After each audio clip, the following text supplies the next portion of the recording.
Oi, eu sou Zé Ricardo e hoje eu vou te contar como foi que eu saí do armário. Até a minha adolescência eu não fazia, apesar de sempre ter recebido críticas, sempre ter tido comentários que a minha voz não era tão máscula, ou que eu não andava, meu andar não era tão másculo, ou como eu sentava não era tão másculo. Eu comecei a perceber que eu tinha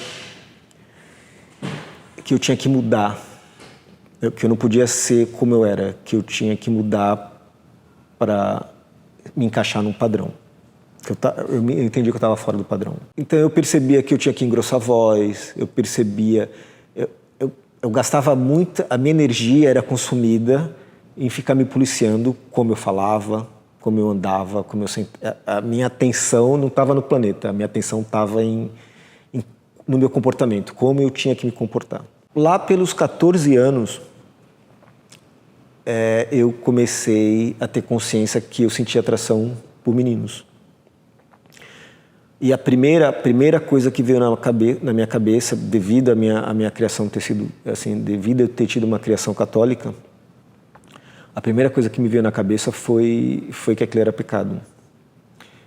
Mas eu não fiquei tão encanado com aquilo. E não era incomum, na minha época, não era incomum meninos fazendo sexo com menino. Na minha adolescência, a minha família tinha o hábito da gente alugar vários filmes para assistir no final de semana. E um dos filmes que alugaram era a Gaiola das Loucas. E quando eu assisti aquilo, eu achei tão divertido, né? Foi a minha primeira referência que eu tive na mídia de homossexual, era a Gaiola das Loucas. Eu achei divertido, eu vi humor, eu achei bacana. Na minha época não tinha internet, não tinha Google, não tinha YouTube, e eu não podia conversar isso com ninguém. Eu entendi que eu era bissexual. Eu tinha meus crushes eram meninas, pessoas que eu tinha envolvimento afetivo. Eu tinha atração por meninos, mas eu tinha envolvimento afetivo por meninos. Só que na minha cabeça eu entendia que aquilo era uma coisa só. Eu não tinha consciência da diferença. Eu gostava da ideia do namoro e não da pessoa para namorar. Era muito mais fácil ter uma namorada e casar e ter filhos. Para que eu ia querer arrumar problema e querer namorar menino? Não fazia sentido. Então, pela lógica, eu pensei, então vou namorar, casar e ter filhos. E caso se eu não tivesse uma namorada, alguma coisa, e tivesse a oportunidade, eu poderia me divertir com o menino, mas só em caso de eu não ter namorada. Se eu tivesse uma namorada, me casasse, isso estava fora de cogitação. É mais fácil seguir o padrão. Sair do padrão é muito doloroso.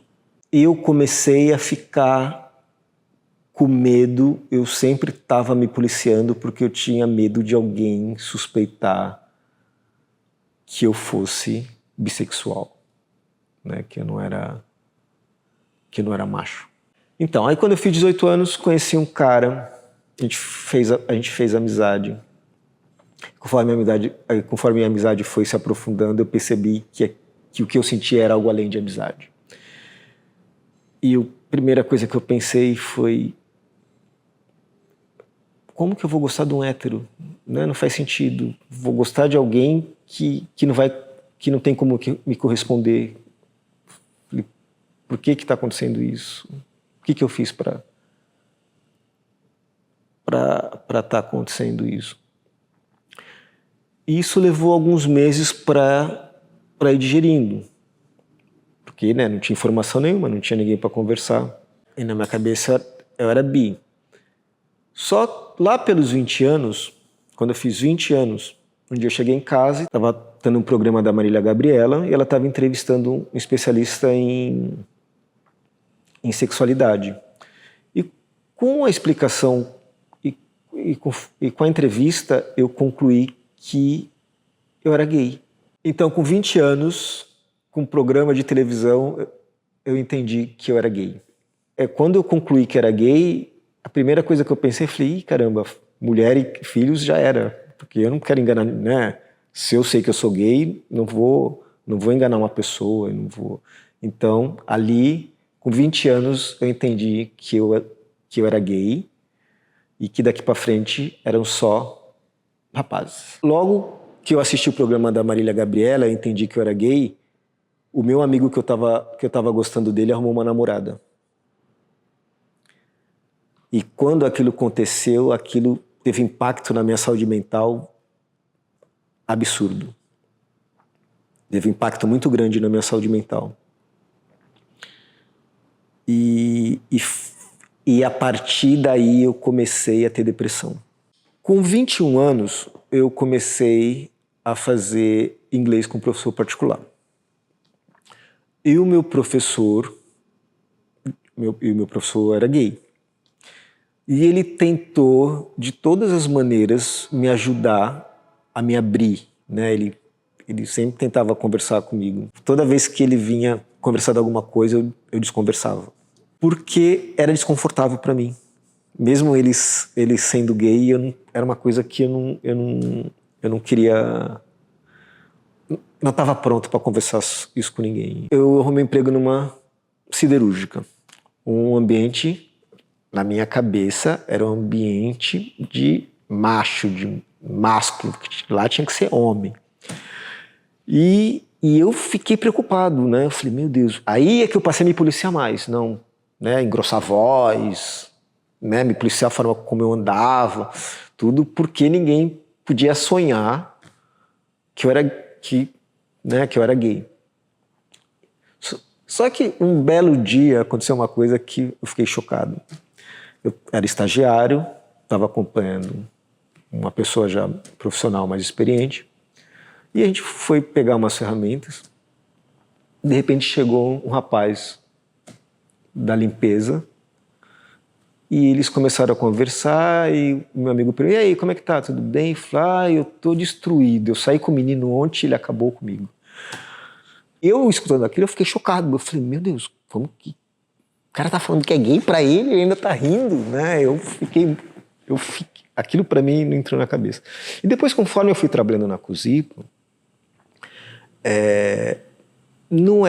tinha muitos gays na Cusipa, tinha muito gay em cargo de chefia, era uma coisa totalmente... ser gay na Cusipa era zero problema, não tinha problema nenhum. E tinha uma pessoa na Cusipa que todo mundo conhecia e amava, que era homossexual, que era uma pessoa que todo mundo gostava. Era uma coisa assim... Foi um choque para mim. Não foi um choque, foi uma surpresa. E quando eu comecei a perceber que ser homossexual não era um problema na Cusipa, eu comecei a me soltar mais, a brincar mais com isso. Mas eu nunca me abri com ninguém sobre isso. Eu nunca pensei, nunca passou pela minha cabeça em assumir. Eu fui assumindo conforme a demanda. Eu tinha 22 anos quando eu falei para a primeira pessoa que eu era gay. E assim, eu me senti obrigado a falar. Porque o meu amigo estava brigando com outras pessoas que estavam insinuando que eu era gay. Sempre quando alguém insinuava que eu era gay para um amigo meu amigo ia para cima. E quando eu soube disso, eu conversei com ele. Falei assim, Zé, não precisa... Quando alguém fala alguma coisa, não precisa brigar. Fala, se ele problema dele, é meu amigo, não tem nada a ver. Mas meu amigo ficou revoltado. Ele falou assim, não, como é que pode as pessoas ficarem falando mentira dos outros? Eu falei, Zé, e se ele não estiver mentindo? Aí meu amigo arregalou o olho e perguntou, é verdade? Eu falei, é verdade. Foi muito positivo, a experiência foi muito positiva de ter contado para ele. A segunda pessoa que eu contei teve uma reação surpreendente. Esse amigo meu para quem eu contei, tinha outro amigo, e esse amigo desmanchou, tinha terminado com o namoro e veio desabafar comigo, veio conversar. Não era meu amigo, eu só conhecia ele. E ele começou a conversar e eu falei, não, mas relacionamento é assim, tá? Mas como é que você sabe disso? Você já namorou? Eu falei, mas eu já gostei de uma pessoa. Ele perguntou, mas essa pessoa é homem ou mulher? Aí eu peguei e falei para ele, é homem. E a reação dele foi a mais surpreendente de todas que eu tive. Ele foi lá, quando ele viu meu amigo, e falou assim, tu não acredita, Zé Ricardo é meu amigo.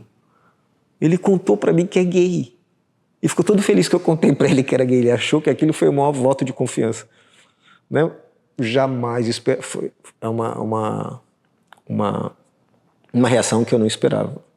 Uma das pessoas para quem eu contei, eu não tive a intenção de contar. Só que eu estava conversando com ele sobre uma pessoa que eu estava interessado e sempre pessoa para lá, pessoa para cá, e de repente saiu um ele. E quando saiu um ele, na hora eu simplesmente travei e peguei e fui embora. E eu fui para casa. Aí no dia seguinte, nós fazíamos faculdade junto. A gente chegou mais cedo e eu fui conversar com ele. Eu falei, André, tu entendeu o que eu te falei ontem, né? Aí ele falou assim, não, entendi. Eu falei assim, olha, se você não quiser mais ser meu amigo, eu vou entender. E meu amigo ficou aquilo mexeu tanto com ele, falou, pô, da onde que ele tirou isso que eu vou deixar de falar com ele por causa disso? Muito pelo contrário, né? Hoje eu sou padrinho de casamento dele, um dos meus melhores amigos. Com 28 anos, eu fui morar na Inglaterra, eu passei 4 anos na Inglaterra. Com 28 anos, eu fui morar em Londres. E Londres é uma cidade grande, onde homossexualidade não é uma coisa corriqueira. E como Londres é uma cidade gay-friendly, foi maravilhoso, conheci muitas pessoas, conheci lugares gays, era uma sensação de liberdade, uma sensação de você poder ser você mesmo, de encontrar outras pessoas iguais a você, porque eu sou de Santos, né? Eu não tinha amigos, eu não conhecia gays. Então, quando eu fui para Londres, eu tive acesso a conhecer gays, frequentar boate gay, restaurante gay, café gay, tudo gay, bairro gay, paraíso gay, Londres, paraíso gay. E eu percebi que eu não conseguia me livrar daquele sentimento que se iniciou aos meus 18 anos pelo meu amigo. Aí eu decidi voltar para o Brasil, que eu precisava resolver isso. Queria resolver essa situação para poder seguir em frente. Quando eu cheguei no Brasil, por coincidência, esse meu amigo, que eu comecei a gostar dele aos 18 anos, me ofereceu um emprego. E eu fui trabalhar com ele. E logo que eu comecei a trabalhar com ele, eu procurei uma psicóloga. E aí conversei com a minha psicóloga, o que estava acontecendo. E eu deduzi que eu tinha que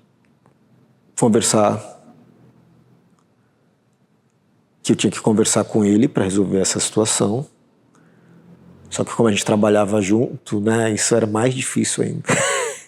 E a minha psicóloga, quando eu falei assim, não, eu quero me abrir com as pessoas mais próximas. E minha psicóloga falou assim, então, a minha sugestão, se tem mais de uma pessoa, sempre vai pelos mais fáceis. Que os mais fáceis vão te preparar, vão te dar estrutura para você falar para os mais difíceis. E a última pessoa para quem eu contei foi minha mãe. A minha saída do armário foi gradativo, aos poucos, começando pelas pessoas que eram mais fáceis, começou com pessoas que eu me sentia mais confortável para falar, até as pessoas que eu me sentia menos confortável. Eu arrumei um emprego e quando eu arrumei emprego, meu último dia de trabalho, eu pedi para o meu amigo me dar uma carona até em casa, que eu queria conversar com ele. E da empresa até minha casa era um trajeto de 20 minutos, meia hora mais ou menos, que não houve uma palavra. E eu não conseguia, aquilo estava aqui e eu não conseguia sair, não conseguia sair. Quando chegou na porta da minha casa, aí eu falei, não, tem que falar. Aí eu peguei e falei, ó, queria conversar um negócio com você, muito difícil para mim, eu não sei nem como eu vou fazer isso, mas eu gosto de você. Eu gosto muito de você, mais do que eu devia, mais do que eu podia.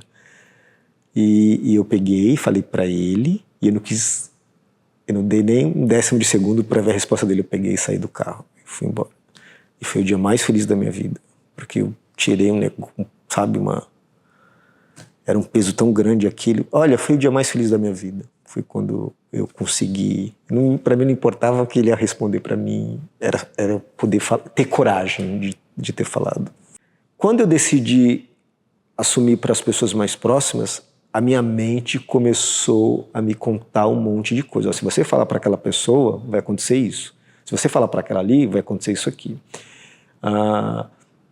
Então, por exemplo, uma das pessoas que para mim foi mais difícil era uma amiga minha, que era casada e tinha um filho pequeno. E eu pensei, poxa, se eu for falar para ela, talvez eu não vou mais poder frequentar a casa dela, porque talvez ela ache que eu não seja uma boa influência para o filho dela. E para mim foi uma das pessoas mais difíceis. É minha melhor amiga. Mas como eu era casado e tinha criança, eu achei que a minha mente ficou me contando mas aí o marido dela não vai gostar, que ela tem criança pequena e você não é um bom exemplo para criar. Não achei que ela fosse falar isso, mas era o que eu pensava. E a minha mãe, para mim foi a mais difícil. Eu nunca me preocupei se minha mãe fosse gostar ou não, mas eu tinha muita preocupação porque minha mãe é uma pessoa que não tem instrução. E eu pensei que ela fosse se culpar, que ela achasse que tinha feito alguma coisa errada. Então, a minha mente ficou... A mente sempre vai... Cuidado. Uma dica que eu dou, filtra o que a tua mente te fala, porque a tua mente sempre vai te passar o pior cenário.